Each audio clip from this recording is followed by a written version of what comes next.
Good evening and welcome to the Bitter Knitters podcast. It's Monday, July 9th, 2018. My name is Jacqueline. Arthur's here. Yo. And Ryan made it on time today. Oh my God, in my bus. So, how was everybody's weekend?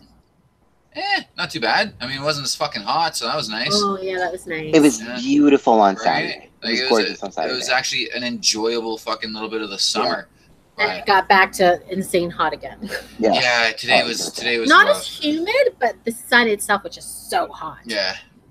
Yeah, no, it's fair. I had to change my underwear once today, so I guess it wasn't that bad. Oh, excuse me. I went to the laundromat to do my laundry because I had a lot of laundry to do, and I was like, you know what? I just don't want the house because the house gets so hot when you have to turn on the dryer. Yeah. And I'm like, forget it. I'll just go do 6 loads over at the laundromat and get it done in less than 2 hours. Well, it's kind of like my idea right now when it comes to cooking. I don't want to cook anything because it's so goddamn hot. It's too hot. Oh, yeah, that's why right. the barbecue's nice. And right? you're in an apartment, so you can't have a barbecue, can you? You guys Oh. have one, don't you, Ryan? No, we don't. Well, we're in a house, but Okay. yeah, but we can't. We can if we just bought one. I used to have a thing for my reminder that I got divorced, but I used to have a grill. And, Yeah. I wish we would have brought that grill because it would have been fantastic. Your parents used to have one, though, I thought, before you moved out, right? I don't remember you barbecuing. It's barbecuing is nice in this weather. I can't stand the heat. This is how bad the heat is in New York, guys. I wear Toms. You guys know what Toms are, right? Yep. Yeah. There is a tan line on my foot. I look stupid as fuck. I can't even get a pedicure because people would laugh at me. I mean, I'll give you a barbecue. I mean, it's just got a couple of burn marks on it. I was making beer butt chicken. I don't know if you guys know what beer butt chicken is, right? Shove a can of beer up a chicken's ass, and It tastes delicious. Yeah. It's one of my favorite barbecue meals. Well, I ended up setting my entire barbecue on fire yesterday within like 4 minutes of turning the fucking thing on. Because they're very greasy. Oh yeah, and see, I don't care about health food, so I base my chicken in butter. Oh god, yeah. So the second the flame touched that, just woo. Oh my God. Scott did that before with a duck. Yeah. He had it in a container, but the oil inside just caught fire. So I'm sitting there on my couch and I hear my neighbor just screaming my fucking name, and immediately I'm like, God damn it, I set the barbecue on fire again. And you have to be careful because you don't want to touch the tank, right? Well, yeah. I mean, and not only that, like I'd be blowing my house up, my neighbor's house, fucking. I'm sure shrapnel would be hitting the fucking school behind me. Well, but yeah, you want a slightly defective barbecue there, Ryan? I got you covered, bud. I want a big barbecue. I know this. I mean, I know I'm gay, but like, there's something about a big barbecue that kind of makes me excited because I feel like you could do more on the grill. Yeah. So much done. You can do like a lot. You guys have a lot of gatherings, right? You have a big family too.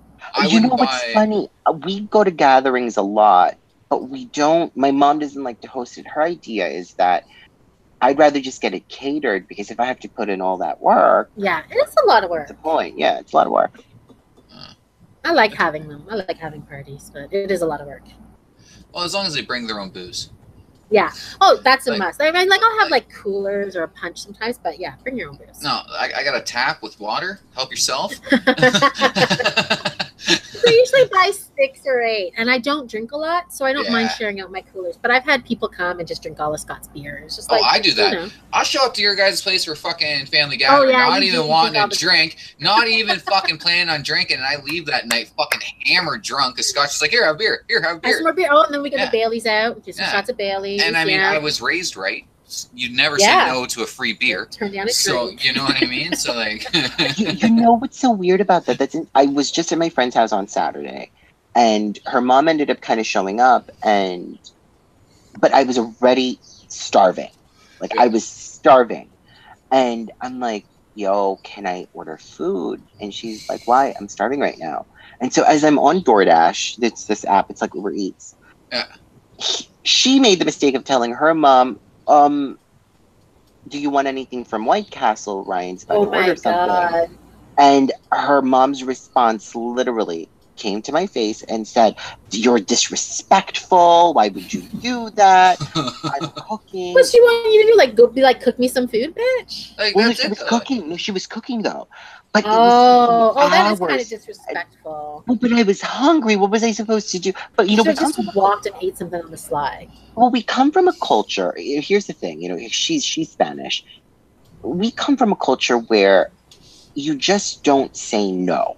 Yeah. When someone gives you a plate of food, even though that plate looks like a mountain, you have to eat it. It's kind of like what you were saying about the beer. If someone offers you a beer, whether you drink or not, you're gonna fucking drink that beer. You say yes. Yeah, fucking right. Yeah, you have to. You know. See, that's where I'm kind of rude because I tell people I don't like food. Like, I don't like a lot of other people's cooking to begin with.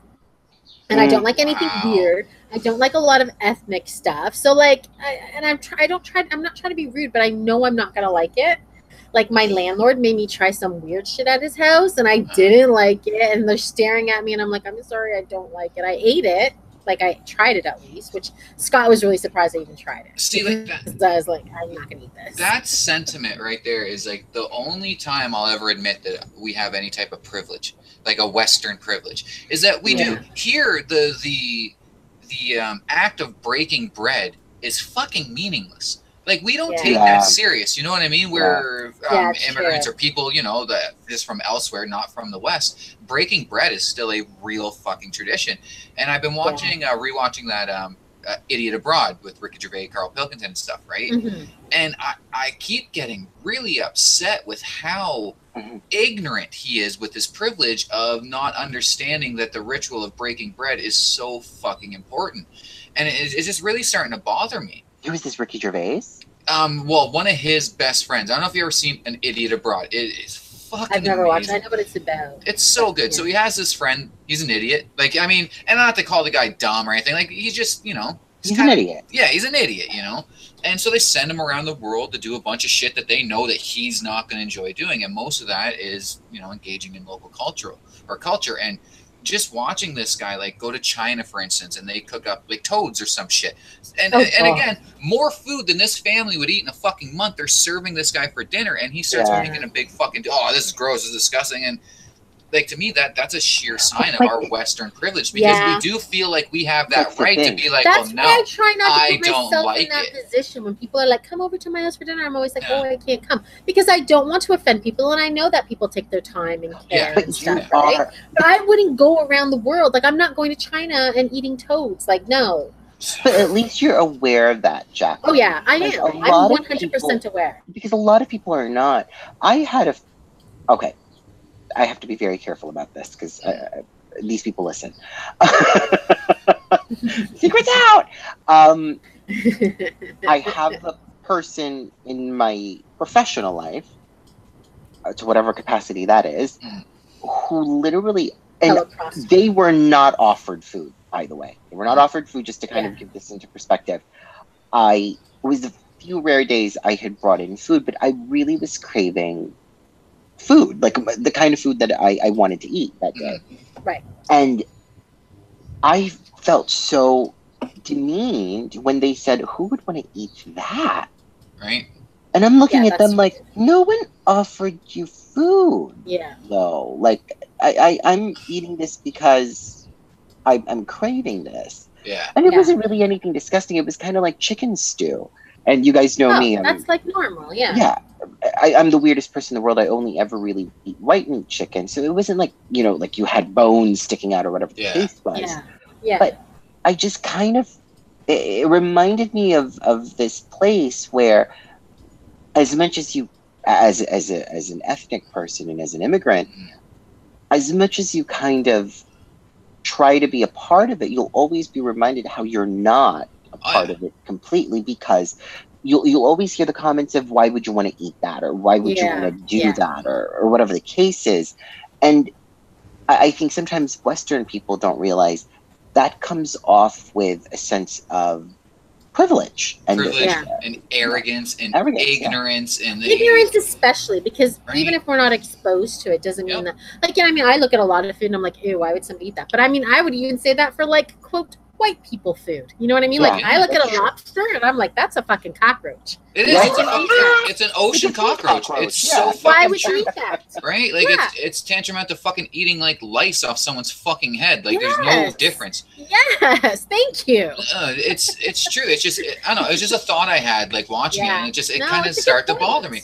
Because it's Yeah. fair, like, and I mean, you know, I've said so many times I don't believe in the whole fucking privilege and not whatever, you know what I mean? Yeah. But yeah. to me, this one really struck a chord with me, Especially in that class sense, privilege too, that we throw away Yeah. so much food and these people are struggling to get right? feed their Well, but babies. Yeah. maybe it's not so much. That just brought up a point, Jacqueline, that I think about quite often. Maybe it's not so much the white privilege as much as it is class privilege. Class Because, privilege, yeah. you know, Yeah. as much as, and you know the story, I don't need to mention who I'm referring to when I say I had toast for breakfast. Yes. But- yes. That's class privilege in a sense of, yes, you had toast for breakfast and you probably went through a little bit of a struggle as a family. However, you went to private school, you guys had a car, and If you had breakfast, lunch, and dinner, you were okay. Okay. Right. okay. Even if that's- it was just toast. Just Right. toast. Like So bread I- and water will still fill you up. Like I Well, mean, but I know for a fact. but it is, Yeah. although this person happens to be Caucasian, he happens to be white. Mhm. The whole point for that to me is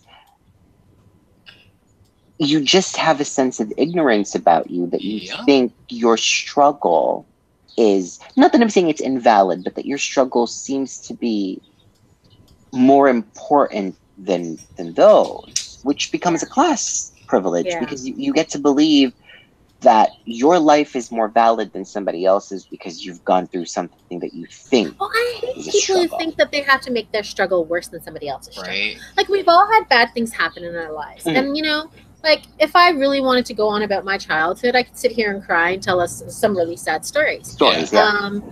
But that doesn't invalidate what somebody else's struggle. Even if it wasn't, even if they had two perfect parents and they had a house and they had food in their cupboards, maybe they got beat every day. Maybe they were molested. I don't know. It's not for me to say whose life was worse, right? Yeah. But I really hate when people try to make their life worse Yeah. than yours. That's It's the problem. annoying. But that's the Yeah. problem that I think we all have on the podcast when we talk about other people's stuff is Yeah. it does seem to be a conversation constantly about how one tries to invalidate another one. I mean, not to make things political, but you think about that, that's what Donald Trump's trying to do.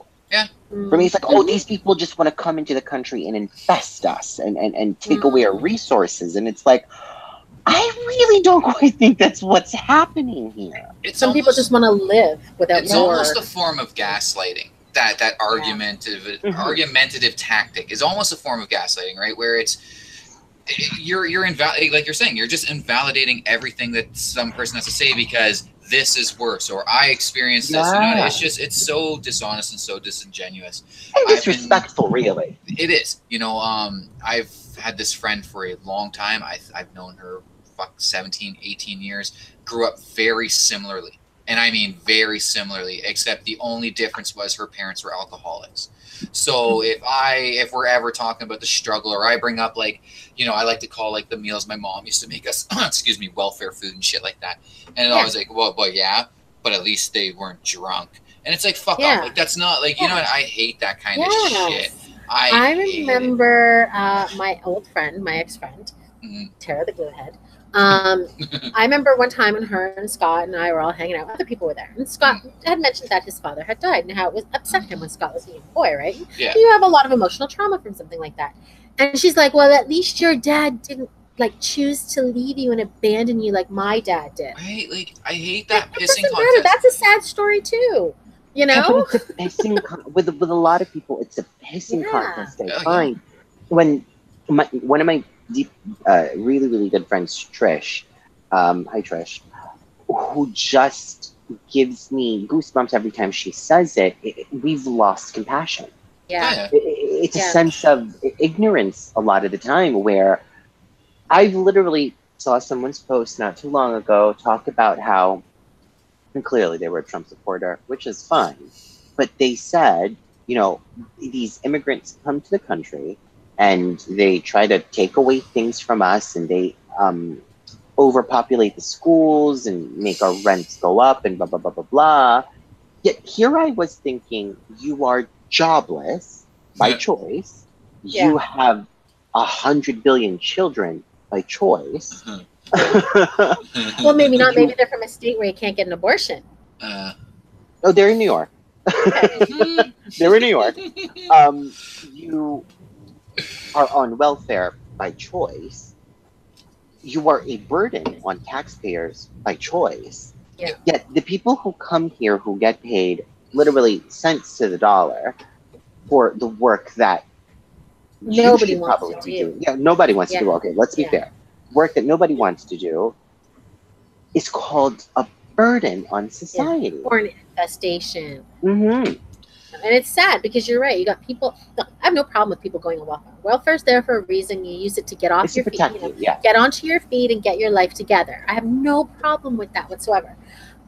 But yeah, I know people that are lifelong welfare people that will never get off. And it's kind of like, you know what? I don't have respect for you. Yeah. My father, I knew a lady who had a baby a year before her other kid turned 18 so that she could get the welfare again. My father made me read this book as a young man. I think I was 18 when he finally gave me this book, and it was called The Losers. I can't remember the author's name. I think it was David Hunt. And this book essentially explained how welfare is an addiction. And and the crazy thing is as I'm reading this book, and you know, I'm actually like really finally ingesting the story. You know what I mean? Like, it's not like I'm reading a fantasy novel where everything's right out there in the open. Like, we really do have to kind of search the subversive out in this. Yeah. And I just kept thinking, like, oh my God, I know these people.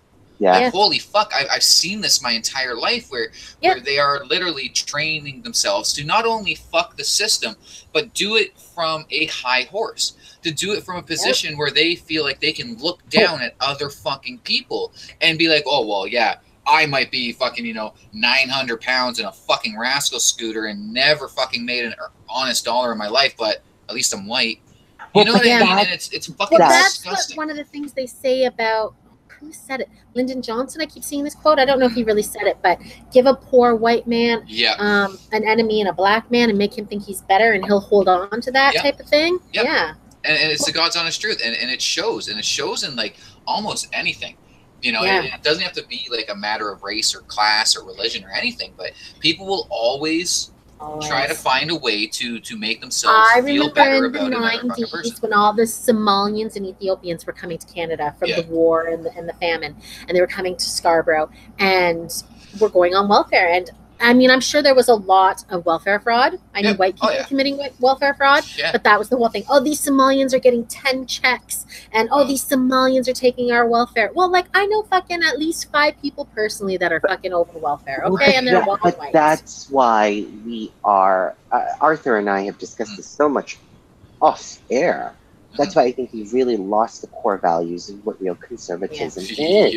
Because we've turned it into this alt-right conversation of not just privilege, but entitlement. Entitled to something. And this is why, to bring the story on air, I had said that to my cousin's child. Well, I guess I call him my nephew, but, my nephew, of your opinion doesn't really count. You have contributed nothing to society.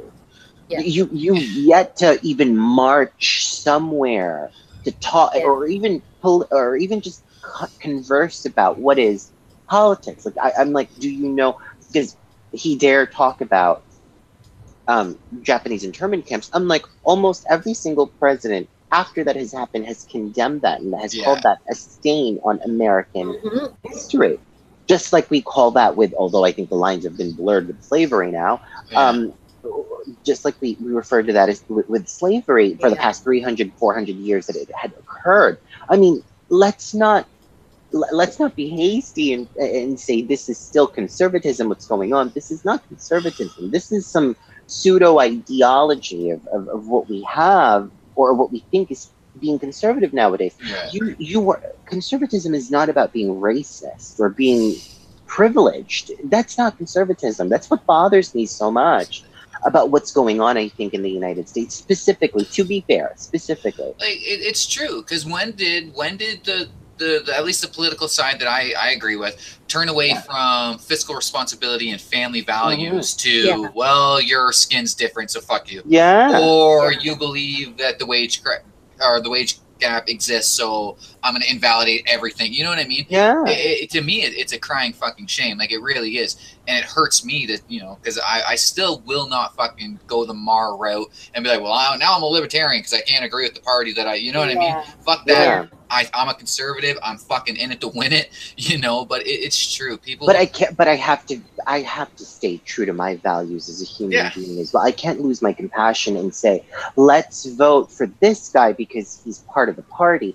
That's sad. But and that's another thing. And I don't know how true this statement is. It's not really even a statement. It's just more my own personal feeling towards it. It's just it's true. Like. I mean, I just fucking said it. I am a conservative, but I have no fucking issue voting liberal if I have to, or if I like that fucking candidate more, and I don't feel like it makes me any less of a conservative. Or questioning them. Look, I voted Trudeau, and I have no problem saying when I disagree with something he's doing. And this is the problem with like these kind of really, you know, us versus them politics that we're in right now is like.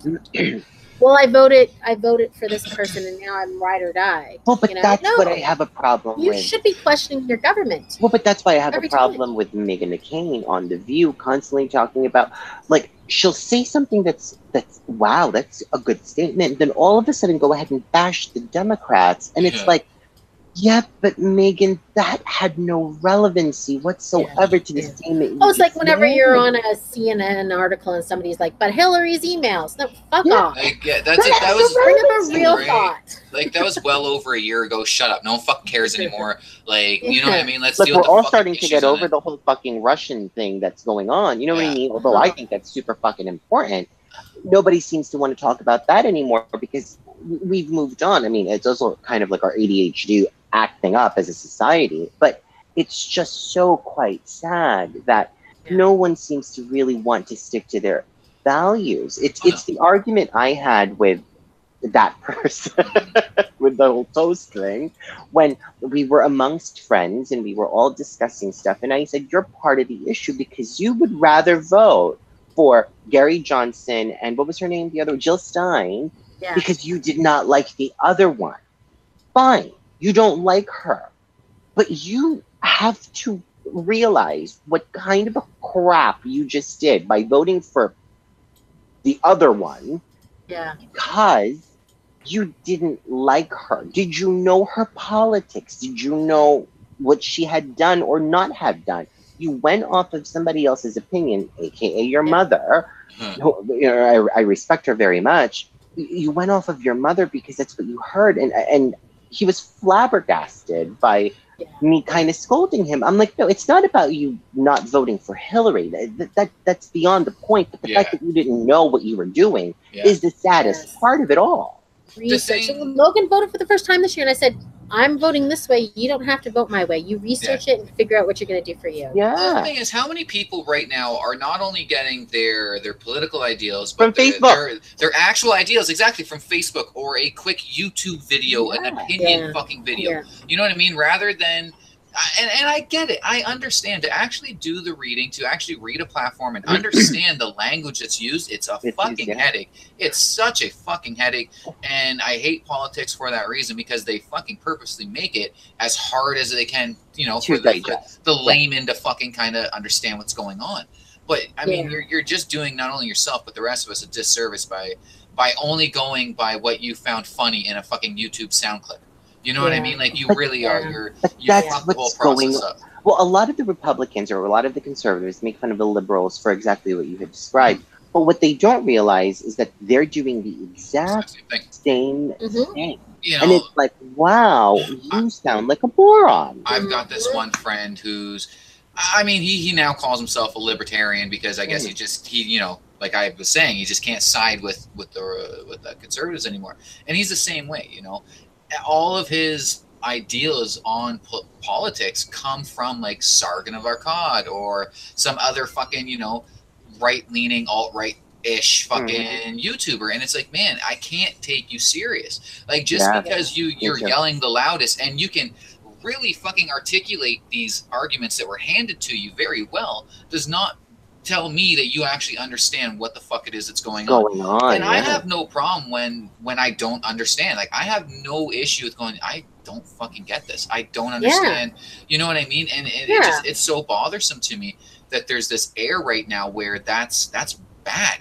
Like, what do you mean you don't understand, you know, like some complex fucking international fucking, you know what I like? What I'm supposed to understand everything that has to do with trade and tariffs and shit like that too? Like, I'm not a fucking economist. But isn't that the problem that, okay, so tell you guys a story. I had a client not too long ago call, and because I am the person that I am, I decided to kind of do a little bit of research on this client. I felt so bad for the client. In a year's worth of time, he had lost his father, his mother, and his grandparent.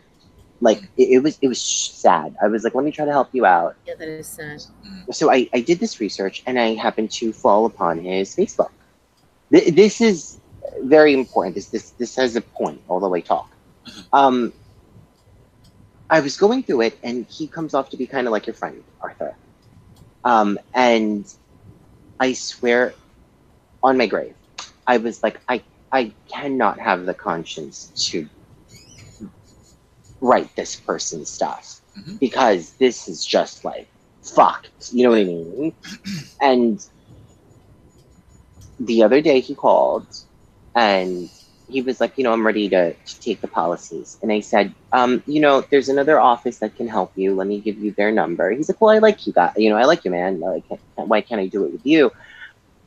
Out of professionalism, of course, I couldn't say what I wanted to say. Yeah. But it bothered me because it was really kind of leaning towards white supremacists. Yeah. And it really bothered the crap out of me. And listen, it was a lot of money that was going to go into my pocket.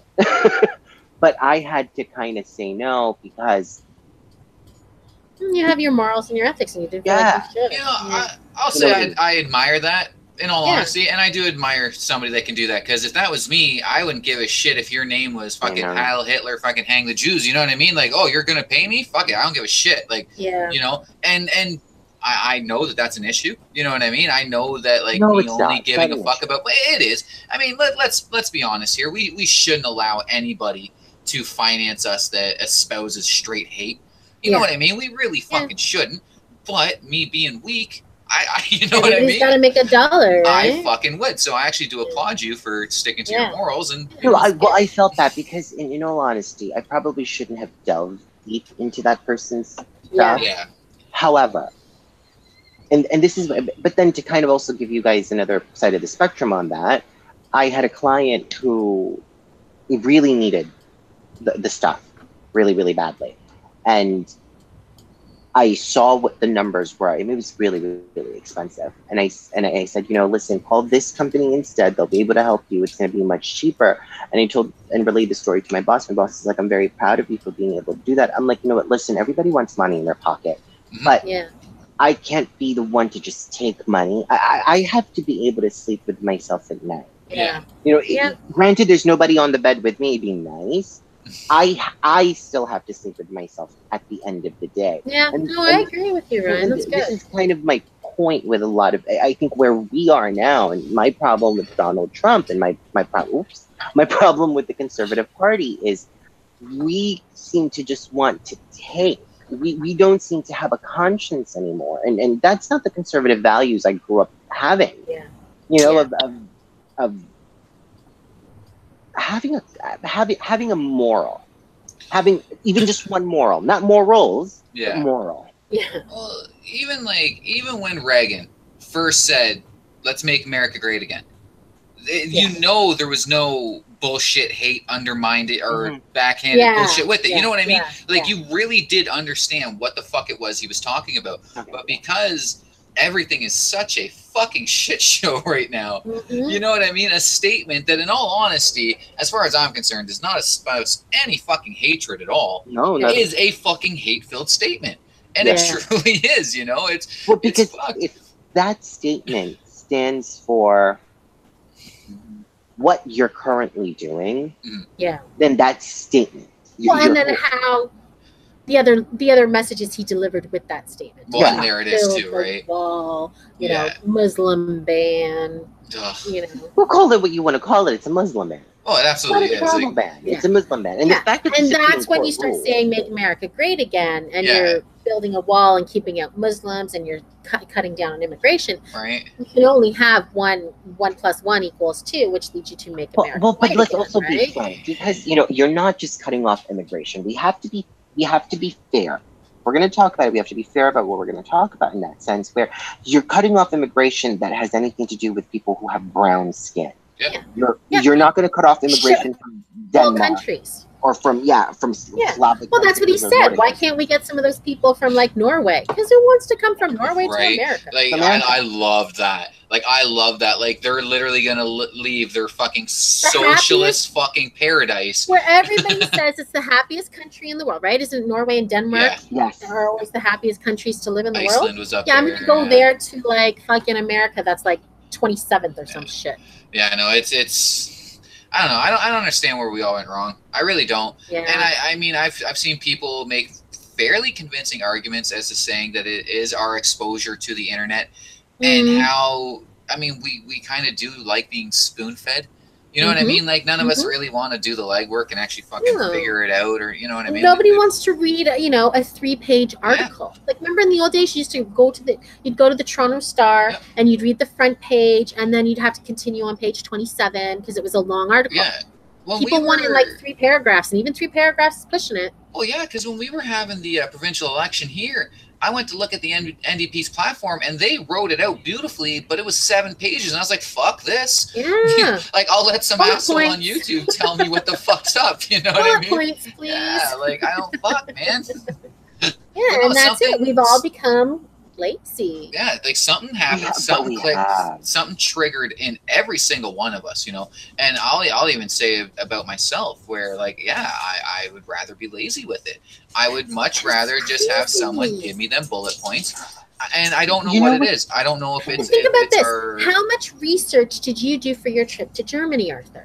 Me? None.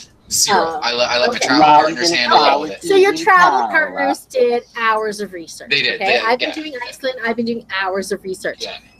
I didn't do that much research for the election. I mean, I read stories and I watched news articles and stuff, but I didn't research for hours. I didn't read the platform. No, the only research I do when it comes to travel is, and I do it every time I'm interested in going to any country, all I look up is cultural do's and don'ts. Other than that, I'm okay. I'm a respectful individual. I will break bread with anybody. Like, whatever you got, I'll eat it. You know what I mean? Like, so I'm not really worried about that kind of shit. First of all, number one, lies and fallacies you tell, Mr. Arthur. Because first of all, when you came back from, it was Germany the last Germany, trip, right? Yeah. When you came back from Germany, you were super excited, number one. You were super informed. And it's not like, okay, for example, I am a lazy, you want to talk about a lazy traveler? Me. You want to talk about that? That's me. Oh, let me go to blah, blah, blah. I'll get there and be like, oh, I didn't know that there was a waterfall here. Oh, my God. Oh, well, at least have an idea. I don't have shit. Yeah, what's that? That's different, though. Like, obviously, there's things I know about the country that makes me want to go there. But I don't, no. In all honesty, with the Germany trip, the only thing I want to do was, fucking drive retarded fast on the fucking Autobahn, flat out. Don't even give a fuck. And I want to go to concentration camp. Other than that, I didn't care. I let my travel partners figure it all out because they were the ones that seemed to be more into Germany as a whole. England, I didn't give a shit even about the cultural do's and don'ts. Fuck y'all. Like, you know what I mean? Like, it's because of you that I'm fucking here. So fuck all of you. You know what I mean? You're dealing with me. I guess maybe for me, you guys are right. Like, we've all gotten lazy. But there's certain things, but when it comes to work, oh my God, you guys would laugh. I would rather take the long route that takes me 25 more minutes to do it, but make sure that it's done right, opposed to what some of my coworkers do, which is like, I don't care, boop, boop, boop, boop, boop, boop, boop. And next thing you know, there's a billion follow-ups that you got to fucking follow up on. You want to when you have that kind of paperwork that you do, you have to be meticulous. Oh, that's the thing. And that's why I think a lot of, I swear to God, every time I go on a fucking interview, people laugh at me when they say, well, this is how you do things. And I had one interview where a man said to me, you're like a compartment. You just have everything in its place neatly stacked away. I'm like, yeah, because my brain tends to function faster than the way I actually physically do. Well, you know? If you're an organized individual in your work or your hobbies, you'll have a more organized and thus easier life. Yeah. Which is, you know, smart. I mean, I wish I could, you know, as much as I know that that's a fact, I mean, I wish I could, you know, employ that in my own fucking life, but yeah, I'm I organized like the chaos. At work and I'm organized at other things, but no, not in my house. It's a fucking nightmare. I like the chaos. Like, I love it. I know where everything is in my fucking mess. Don't fuck Can with I me. just change the topic? Because there's something I want to bitch about that pissed me off the other day. I'm sorry. I was fucking mad. So I'm at Shoppers Drug Mart, just like a, you know, big pharmacy. It'd be like a Walgreens, I guess. Yeah, like a Walgreens. Yeah. So I'm in there with Marley, and she's buying one thing, and I'm buying a few things, and I want to make sure I get my points, and I'm buying something that has an alarm on it, so I had to line up. And I don't normally use the self-checkout anyway, because I have the mindset, you know, if you use it, then you're letting them get away with firing employees. So I don't normally use the self-checkout. So Marley went to the self-checkout, and I'm way back in the line, and I see this lead lady lean over and start talking to Marley. And I yell, "What's she saying to you?" Right? And Marley won't answer. And I'm like, "What is she saying to you?" Right? And Marley didn't answer. So another lane opened. So I walked over and I walked by the self-checkout. I'm like, "What did she say to you?" And Marley's like, "Oh, she told me that I shouldn't use the self-checkout lane because a young person, because it's keeping young people like me out of jobs." I'm like, who is she talking to somebody's kid in a lineup, right? And I'm yelling, I'm like, "Don't talk to my kid," right? And I don't think she heard me because she was talking to the cashier. So I'm at my lane now, and I'm complaining. I'm like, this smug lady thinks she's so good. Why is she in here shopping if she's so against robot machines? Why isn't she boycotting this store? I was so annoyed. So then she starts to leave, and she has to walk by me to leave, right? I'm like, "Hey, lady, don't talk to my kid in a lineup, or don't talk to my kid at all," right? Marley's like, "Mom." And I'm like, no, she's not talking to my kid. She thinks she's so smug, like to try to educate somebody. Did Marley ask for her effing opinion? Screw you, you dumb bitch. I would have chased her out the store and fucked her. Oh my God.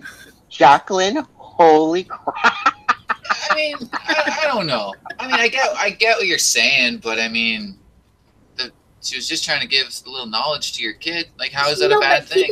If people don't ask for your opinion, don't give it. Like, to lean out of the lineup and tap a girl on the shoulder and try to educate her, bitch, shut up.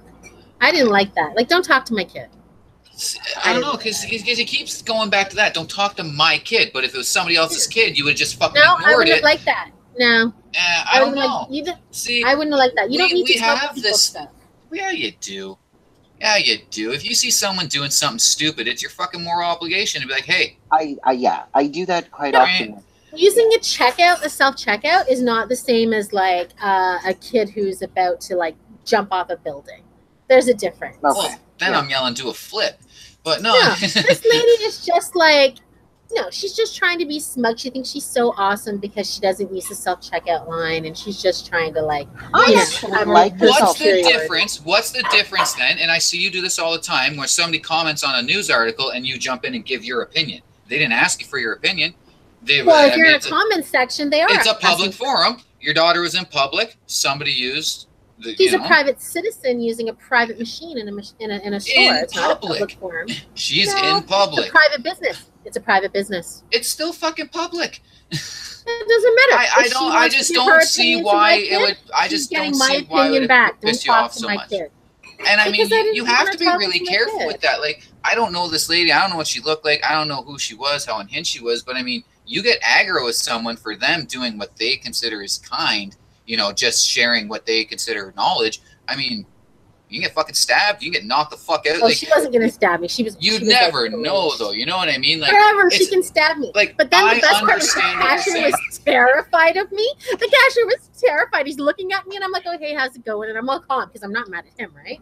And he's just like so relieved. I understand what you're saying. I personally don't like people giving me unsolicited opinions either. I truly don't, because fuck you. I don't give a fuck about you. Like, with her 100%. I don't use the checkouts, but like I don't ask people to tell me their opinions if I'm not asking. Like, I didn't like that. She didn't need to step out of line and try to talk to my daughter. I don't know. That's just fucking Canadian decency to me, in all honesty. No, I don't think I've ever fucking ever in my life not experienced that here. I just felt always there was like give you their fucking opinion to her face and stuff. I mean, fuck. I was ordering a sub not that long ago at fucking Subway, and this guy was like, "Hey, man, but if you say this to them, you'll get this much extra." I didn't ask him for that opinion. I didn't give a fuck about his opinion, but it's I think that's human nature. I really do. I truly do think it's human nature for us to try to pass on, especially to somebody that we perceive as young, our knowledge and our expertise and our way of thinking, because don't we all think that we're right? You know what I mean? Like, so you would have to assume that this lady, just as much as you, I, or Ryan, thinks that their opinion is the correct opinion. Well, then she can go on Facebook and make a comment about robot machines and not talk to random children in the store. I should have called her. If it's that much of an issue that she's talking to random children, keep your fucking children in the house where adults can't interact with them then. Boom. Problem fucking solved for everybody. I tried, but my daughter. I'm actually kind of mad over this. Like this got me a little heated. No, I was it's kind of bullshit. I didn't like that at all. This is what I like about you guys, because it's. I mean, here's the thing. I kind of share both sentiments. I hate people who are smug. Mm-hmm. However, I've done this to. Here's the thing. I've done this to kids too. I was in the store and these kids were running amok, and they were not children by any means. They were young adults. Yeah. And I kind of turned around and I was like, you know, you wouldn't do this in your house. Why would you do this here? And one of them was like, you know, mind your business, sir.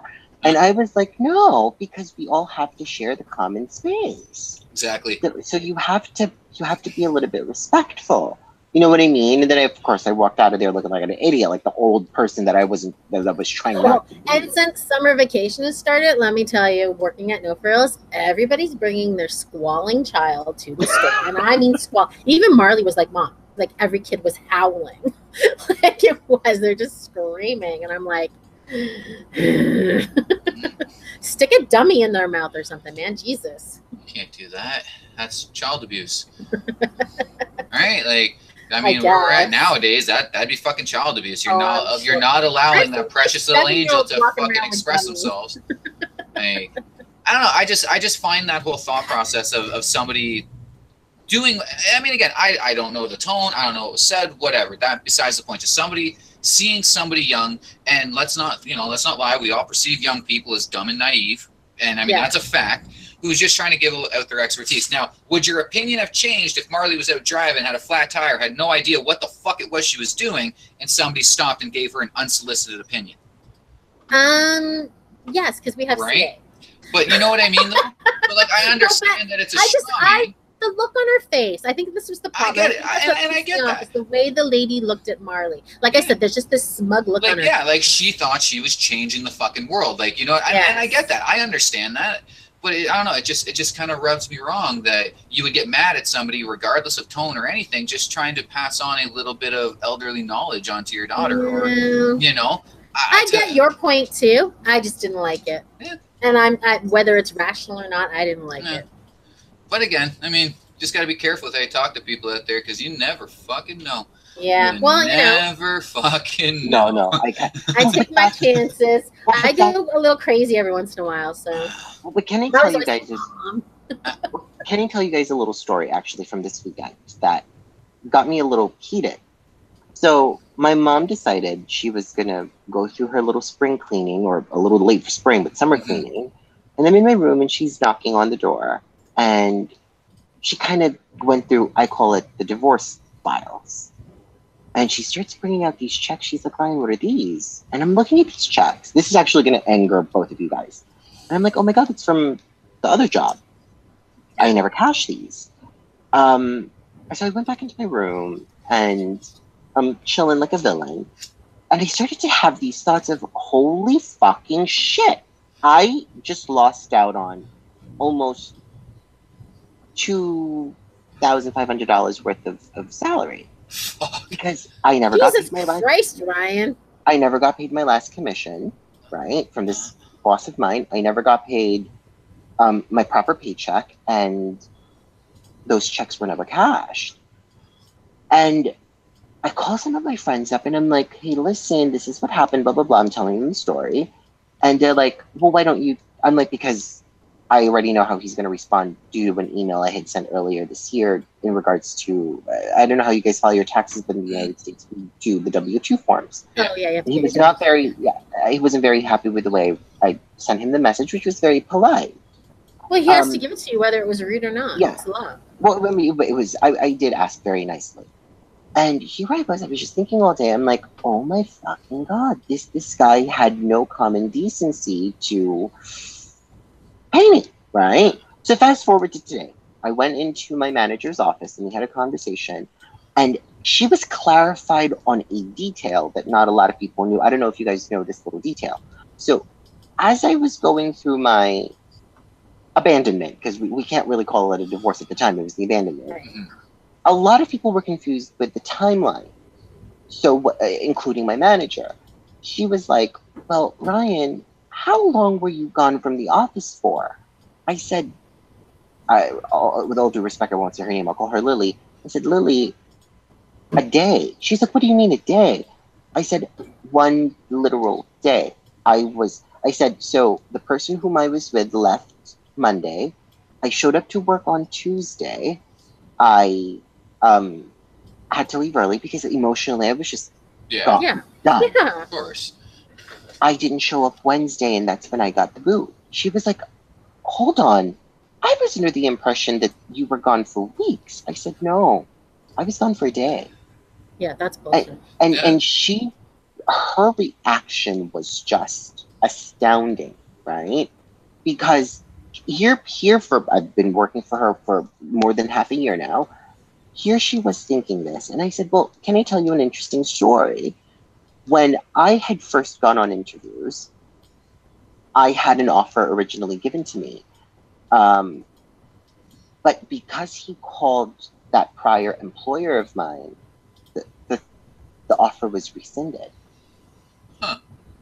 In less than 24 hours, because, and I quote, I just spoke to, look, we'll call him John. I just spoke to John. And because of the conversation we had, I have to rescind my offer.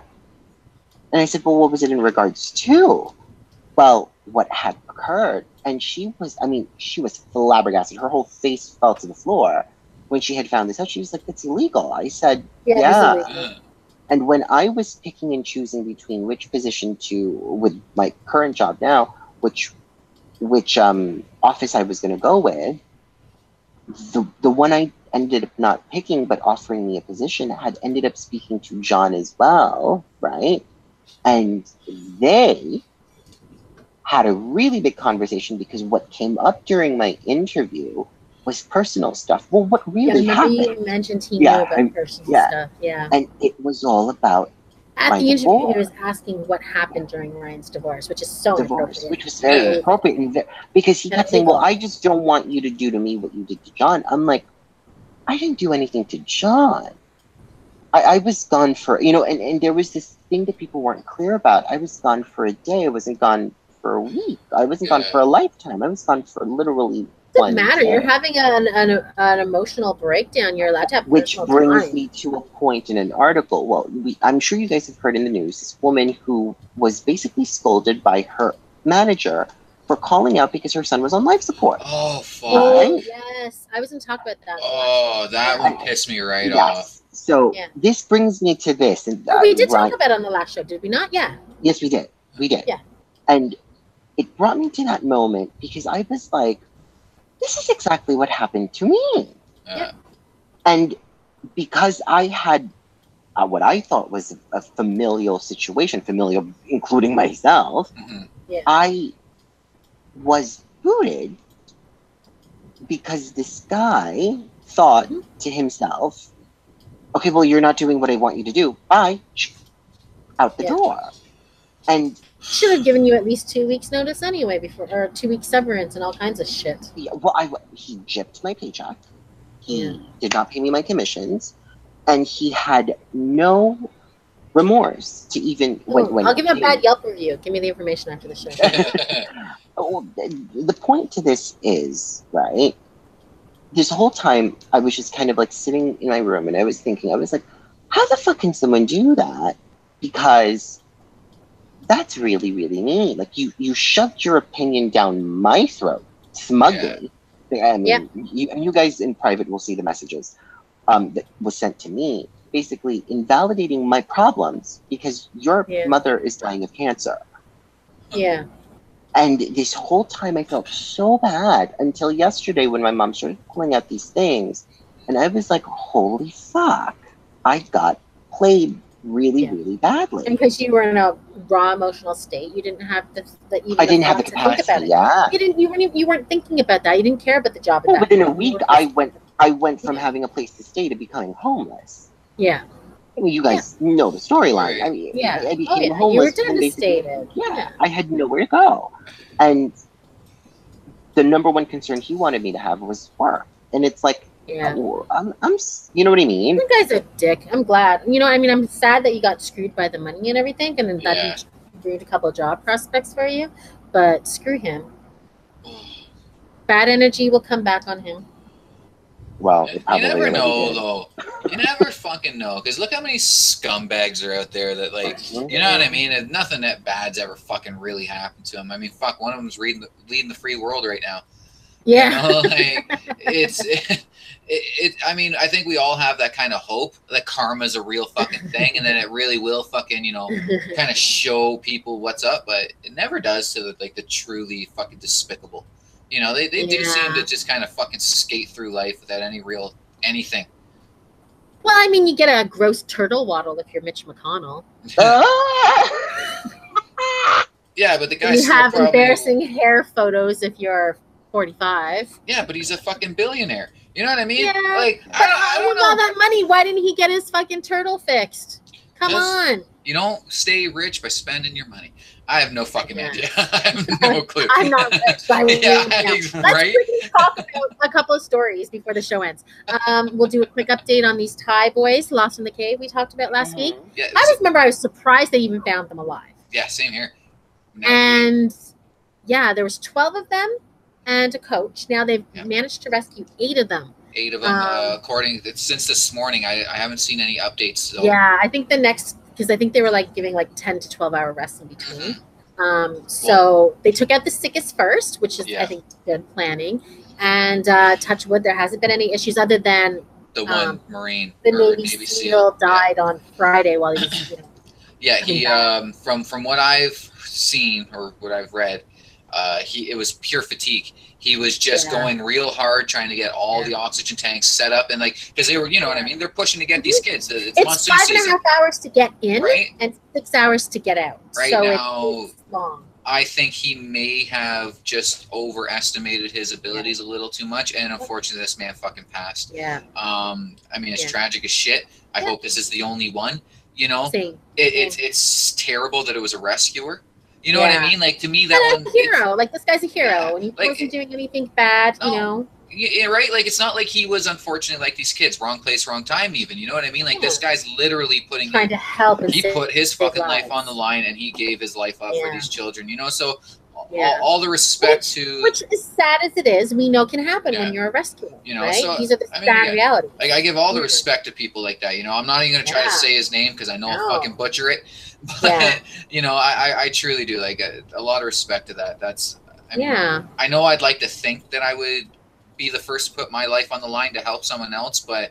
that type of scenario, I mean, I know I couldn't in that scenario. You know what I mean? My own self-preservation would override it, and you know, I give all the respect in the world to those these men people and women. are real heroes, and you have people staying in the cave with them now. You know, doctors are staying in there, diving in there and staying and assessing them, and there's trainers trying to help them learn how to scuba dive and everything. This is it's a huge Herculean task. Oh fuck yeah, it is. And I mean, the monsoon rains are coming. The rains are coming. I mean, it's raining all the time. It's just not too bad. Touch wood so far. Yeah.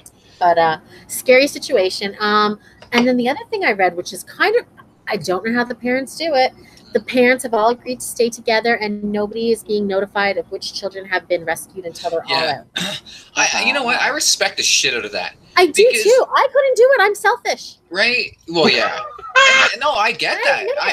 I'm not a parent, and I wholeheartedly understand it, and can't say that I would fucking do anything different. But no, you're absolutely correct. For them to have the wherewithal to be like, no, we cannot allow our pleasure to cause anxiety or anything for these other parents, you know, because they're going through the same fucking shit, and how nobody knows unfair better than No, but don't you also kind of think that part of that is probably because the officials are probably the ones that are saying we're not going to But release I mean, any you names. could leave the place and go to the hospital and demand answers. Nobody's doing that. I mean, yes, the officials aren't releasing the information, but you're not being held by armed guard to stay there. Yeah, exactly, right? No, I think that's great. I think that's, oh, excuse me, I think that's really good of I them couldn't too. do it. I know. I 100% know I couldn't do it. So I give a lot of, I don't even have the words for how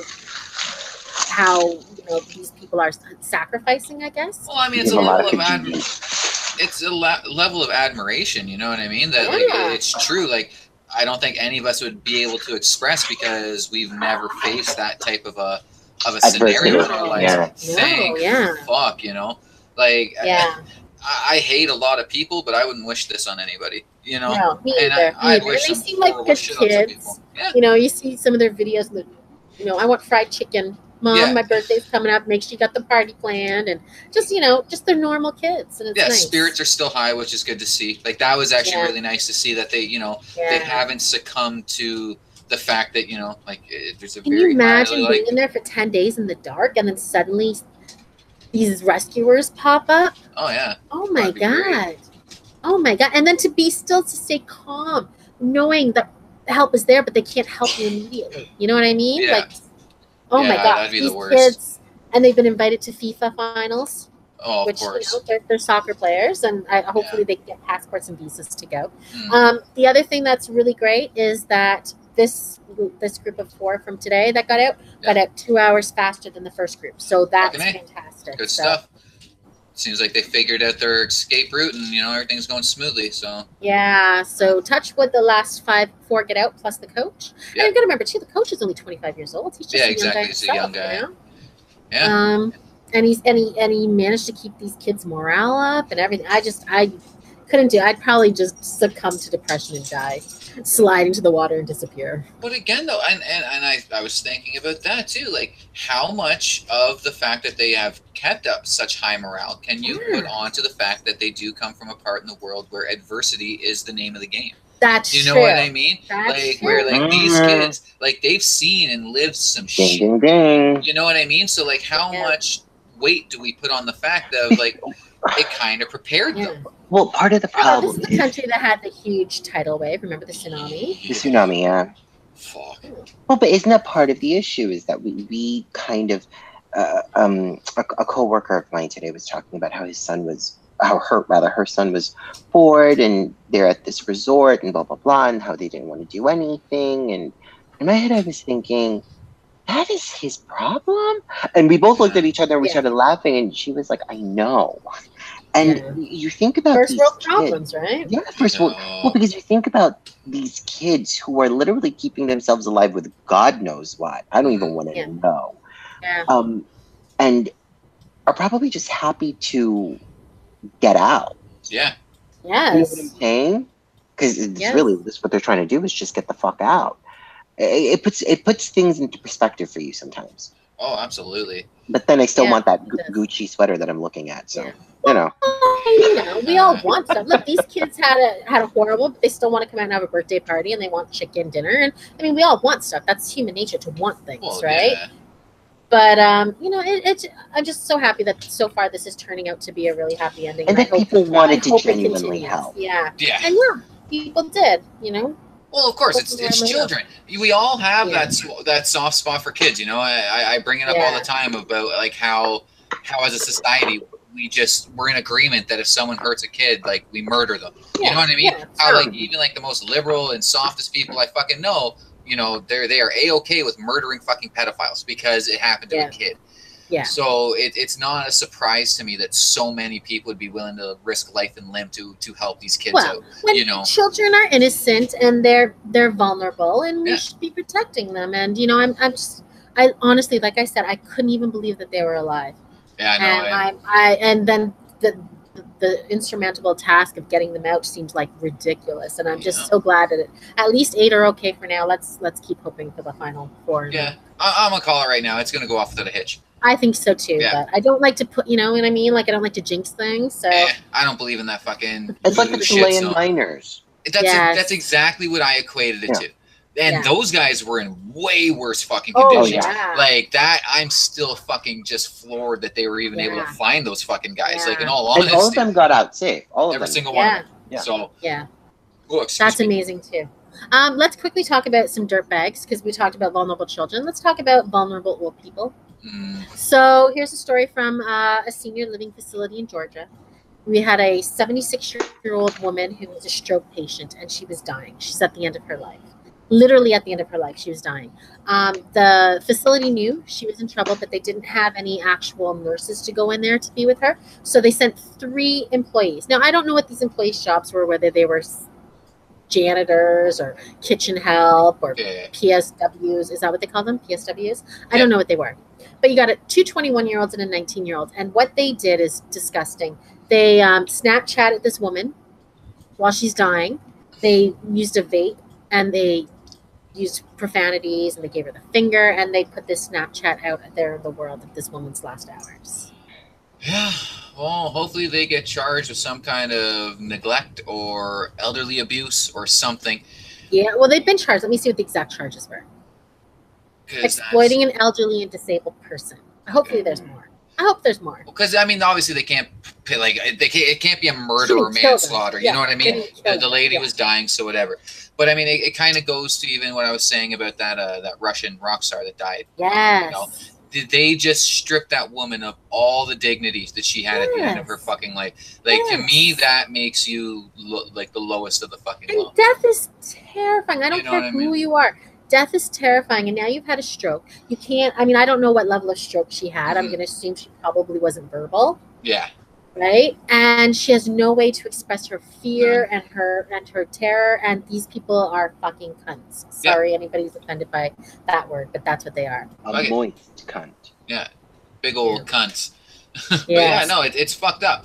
I seen something a while ago that kind of was in relation to something similar to this, but it was on the basis of like race, essentially, where this like in hospital, I guess, caregiver was essentially allowing this man to just fucking die, and there was a video of her fucking like yelling at him and essentially saying, well, this is fucking reparations for all the fucking harm and shit your fucking race did to my race. And it really got me thinking, even with that Wetloff brought here in Ontario, like, what the fuck is going on? Like, how the hell are we allowing these fucking scumbags to be wardens of the elderly? Like, what the fuck? Like, are we that over the fact that they're old and they might repeat themselves, or they might tell us stories about a time that we can't fucking relate to, that we're literally gonna have fucking like worthless pieces of fucking shit? You know what I mean? It's aggravating as all fucking hell. Mom, oh, go on, finish. No, it's just, as a person who doesn't have kids, who isn't going to have kids, my end of life is more than likely going to end up with me being in a home alone. Do you know what I mean? And well, that's if I fucking last that long. But you know, it's really fucking scary to me to think that I could be a victim of one of these fucking asshole, fucking just worthless dregs of fucking society. You know, I'm entrusting them with my life. I'm entrusting them with my care and fucking, you know, to at least allow me a shred of fucking dignity. And these people keep fucking showing time and time again that you won't get it. They don't fucking care about you. It's well, and you see them on, I mean, I don't watch a lot of American news shows, but like W5 reports on it at least once a year. Mom went to visit her brother Gary. Now, she just got in touch with her family in the last few years. She hasn't seen Gary since she was a little girl. Doesn't really remember much about him. So she went to see him. Now, he's got really bad Alzheimer's. He's in a home, and she was trying to go with his daughter, but his daughter was not returning calls. So her and her cousin just went one day. They decided to go. They didn't call the home, didn't make them aware that they were showing up. And they got there, and they're like, oh, yes, Gary's here. He's having his lunch. You go right in and see him. She said he was clean. He was sitting there. They were feeding him his lunch. And they said, we're just going to go and wash him down and change his diaper, and we'll bring him back out.